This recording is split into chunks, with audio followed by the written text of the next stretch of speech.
ಓಂ ನಮಃ ಶಿವಾಯ. ಶ್ರೀ ಕಾಲಭೈರವಾಷ್ಟಕದ ಹಿನ್ನೆಲೆ. ಶ್ರೀಮದ್ ಜಗದ್ಗುರು ಶಂಕರಾಚಾರ್ಯರಿಂದ ರಚಿಸಲ್ಪಟ್ಟಂತಹ ಸ್ತೋತ್ರಗಳಲ್ಲಿ ಅತ್ಯಂತ ಪ್ರಸಿದ್ಧವಾದಂತಹ ಸ್ತೋತ್ರ ಕಾಲಭೈರವಾಷ್ಟಕ. ಅಷ್ಟಕ ಅಂದರೆ 8 ಶ್ಲೋಕಗಳನ್ನು ಉಳ್ಳಂತಹ ಒಂದು ಸ್ತೋತ್ರ ಕಾಲಭೈರವಾಷ್ಟಕ. ಕಾಲಭೈರವ ಎನ್ನುವಂಥದ್ದು ಶಿವನ ಮತ್ತೊಂದು ರೂಪ. ಪುರಾಣಗಳ ಹಿನ್ನೆಲೆಯಲ್ಲಿ ನೋಡೋದಾದರೆ ಪಂಚಮುಖಗಳನ್ನು ಹೊಂದಿದಂತಹ ಬ್ರಹ್ಮದೇವರ ಒಂದು ಮುಖವನ್ನು ಅಥವಾ ಶಿರಸ್ಸನ್ನು ಶಿವಭಗವಂತ ಕಿತ್ತು ಹಾಕಿದರು ಅಂತ ಪುರಾಣದ ಕಥೆಯಲ್ಲಿ ನಾವು ಕೇಳುತ್ತೀವಿ. ವೇದ ಮಂತ್ರವನ್ನು ತಪ್ಪಾಗಿ ಉಚ್ಚರಿಸಿದ ಕಾರಣದಿಂದ ಶಿವಭಗವಂತ ಬ್ರಹ್ಮನ ಒಂದು ಮುಖವನ್ನು ಕಿತ್ತು ಹಾಕಿದ್ದರಿಂದ ಆ ಬ್ರಹ್ಮ ಕಪಾಲ ಶಿವನ ಕೈಗೆ ಅಂಟಿಕೊಂಡಿತು ಮತ್ತು ಬ್ರಹ್ಮಹತ್ಯಾ ದೋಷ ಅನ್ನುವಂಥದ್ದು ಶಿವನಿಗೆ ಅಂಟಿಕೊಂಡಿತು ಅಂತ. ಆ ಬ್ರಹ್ಮಹತ್ಯಾ ದೋಷದಿಂದಾಗಿ ಶಿವ ಚಾಂಡಾಲ ರೂಪವನ್ನು ಧರಿಸಬೇಕಾಗತ್ತೆ. ಹೀಗೆ ಚಾಂಡಾಲ ರೂಪವನ್ನು ಧರಿಸಿ ಕೈಗೆ ಅಂಟಿಕೊಂಡಂತಹ ಬ್ರಹ್ಮ ಕಪಾಲವನ್ನು ಕಳೆದುಕೊಳ್ಳಲಿಕ್ಕಾಗದೆ ಪ್ರಪಂಚವನ್ನು ಪರ್ಯಟನೆ ಮಾಡುವಾಗ ಕಾಶಿ ಕ್ಷೇತ್ರಕ್ಕೆ ಬಂದಾಗ ಕೈಯಲ್ಲಿ ಇರುವಂತಹ ಬ್ರಹ್ಮನ ಶಿರಸ್ಸು ಆ ಕಾಶಿ ಕ್ಷೇತ್ರದಲ್ಲಿ ಬಿದ್ದು ಹೋಗುತ್ತೆ. ಕಾಶಿ ಕ್ಷೇತ್ರ ಅತ್ಯಂತ ಪುಣ್ಯಭೂಮಿ ಅಂತ ಕರೆಸ್ಕೊಳ್ಳುತ್ತೆ. ಸಾಕ್ಷಾತ್ ಶಿವನ ವಾಸಸ್ಥಾನ.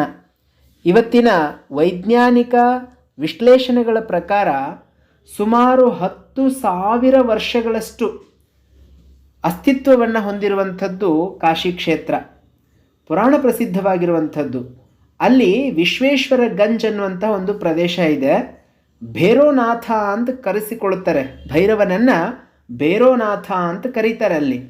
ಅಲ್ಲಿ ಶ್ರೀಮದ್ ಜಗದ್ಗುರು ಶಂಕರಾಚಾರ್ಯರು ಬಂದಾಗ ಆ ಕಾಶಿ ಕ್ಷೇತ್ರದಲ್ಲಿರುವಂತಹ ಭೈರೋನಾಥನನ್ನು ನೋಡಿದಾಗ ಬಹಳ ಹರ್ಷ ಪುಲಕಿತರಾಗುತ್ತಾರೆ, ಬಹಳ ಆನಂದವನ್ನು ಹೊಂದುತ್ತಾರೆ. ಆ ನೆನಪಿಗಾಗಿ ಅವರಿಗೆ ಗೊತ್ತಿಲ್ಲದ ಹಾಗೆಯೇ ಅವರು ಭಗವಂತನ ಮೇಲೆ ಒಂದು ಸ್ತೋತ್ರವನ್ನು ರಚನೆ ಮಾಡಿದ್ರು. ಆ ಭೈರವನ ಒಂದು ಮೂರ್ತಿಯನ್ನು ನೋಡಿ. ಪುರಾಣಗಳ ಪ್ರಕಾರ ಭೈರವನ ಚಿತ್ರಣವನ್ನು ನಾವು ಹೀಗೆ ನೋಡ್ತೀವಿ. ಒಂದು ಕೈಯಲ್ಲಿ ರುಂಡಮಾಲೆಯನ್ನು ಅಂದರೆ ಬ್ರಹ್ಮನ ಶಿರಸ್ಸನ್ನು ಹೊಂದಿದ್ದಾರೆ. ಅನಂತರ ಕೊರಳಿನಲ್ಲಿ ರುಂಡಮಾಲೆಯನ್ನು ಧರಿಸಿದ್ದಾರೆ. ಇನ್ನೊಂದು ಕೈಯಲ್ಲಿ ನವಿಲುಗರಿಗಳಿರುವಂಥದ್ದು, ಒಂದು ದಂಡ ಇದೆ, ಹಾಗೆ ತ್ರಿಶೂಲ ಇದೆ. ತನ್ನ ವಾಹನವಾಗಿ ಒಂದು ನಾಯಿಯನ್ನು ಕೂಡ ಅವರು ಹೊಂದಿರುವಂಥವರಾಗಿದ್ದಾರೆ. ಇದೆಲ್ಲವನ್ನು ನೋಡಿ ಒಂದು ಸ್ತೋತ್ರವನ್ನು ರಚನೆ ಮಾಡಿದ್ರು. ಆ ಸ್ತೋತ್ರವೇ ಶ್ರೀ ಕಾಲಭೈರವಾಷ್ಟಕ ಅಂತ ಕರೆಸ್ಕೊಳ್ಳುತ್ತೆ. ಈ ಸ್ತೋತ್ರವನ್ನು ಪ್ರತಿನಿತ್ಯ ಪಠನೆ ಮಾಡೋದ್ರಿಂದ ಅನೇಕ ಲಾಭಗಳಿದೆ ಅಂತ 9ನೆಯ ಸ್ತೋತ್ರದಲ್ಲಿ ಅರ್ಥಾತ್ 9ನೆಯ ಶ್ಲೋಕದಲ್ಲಿ ಫಲವನ್ನು ಹೇಳಲಾಗತ್ತೆ.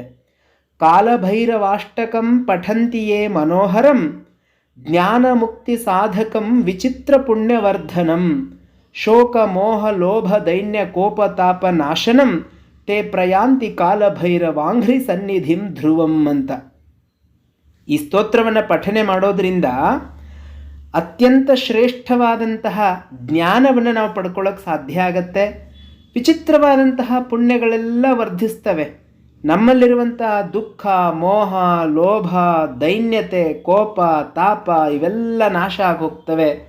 ಒಮ್ಮೆ ನಾವು ಕಾಲಭೈರವಾಷ್ಟಕವನ್ನು ಪಠನೆ ಮಾಡಿದ್ರೆ ಸಾಕು. ಅಂದರೆ ಪ್ರತಿನಿತ್ಯ ಒಂದು ಬಾರಿ ಪಠನೆ ಮಾಡಬೇಕು ಅಂತ. ನಮ್ಮಲ್ಲಿ ಅನೇಕ ರೀತಿಯಾದಂತಹ ವ್ಯತ್ಯಾಸಗಳಾಗೋದನ್ನು ನಾವೇ ಗುರುತಿಸಬಹುದು. ಅಂತಹ ಶ್ರೇಷ್ಠವಾದಂತಹ ಸ್ತೋತ್ರ ಕಾಲಭೈರವಾಷ್ಟಕ.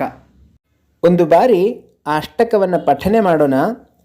ದೇವರಾಜ ಸೇವ್ಯಮಾನ ಪಾವನಾಂಘ್ರಿ ಪಂಕಜಂ ವ್ಯಾಲಯಜ್ಞ ಸೂತ್ರಮಿಂದು ಶೇಖರಂ ಕೃಪಾಕರಂ ನಾರದಾದಿಯೋಗಿ ವೃಂದವಂದಿತಂ ದಿಗಂಬರಂ ಕಾಶಿಕಾಪುರಾಧಿನಾಥ ಕಾಲಭೈರವಂ ಭಜೆ ಭಾನುಕೋಟಿ ಭಾಸ್ವರಂ ಭವಾಬ್ಧಿತಾರಕಂ ಪದಂ ನೀಲಕಂಠಮೀಪ್ಸಿತಾರ್ಥದಾಯಕಂ ತ್ರಿಲೋಚನಂ ಕಾಲಕಾಲಮಂಬುಜಾಕ್ಷಮಕ್ಷಶೂಲಮಕ್ಷರಂ ಕಾಶಿಕಾಪುರಾಧಿನಾಥ ಕಾಲಭೈರವಂ ಭಜೆ ಶೂಲಟಂಕಪಾಶದಂಡಪಾಣಿಮಾದಿಕಾರಣಂ ಶ್ಯಾಮಕಾಯಮಾದಿದೇವಮಕ್ಷರಂ ನಿರಾಮಯಂ भीमविक्रमं प्रभुं विचित्रताण्डवप्रियं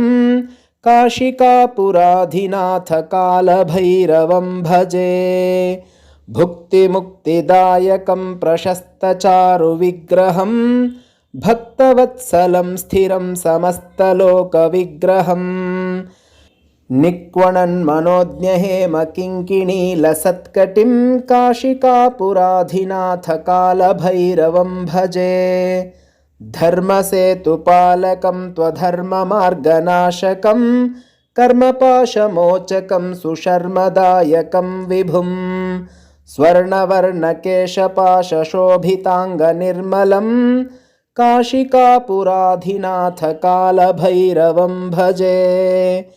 रत्नपादुकाप्रभाभिरामपादयुग्मकं नित्यमद्वितीयमिष्टदैवतं निरञ्जनं मृत्युदर्पनाशनं करालदंष्ट्रभूषणं काशिकापुराधिनाथकालभैरवं भजे।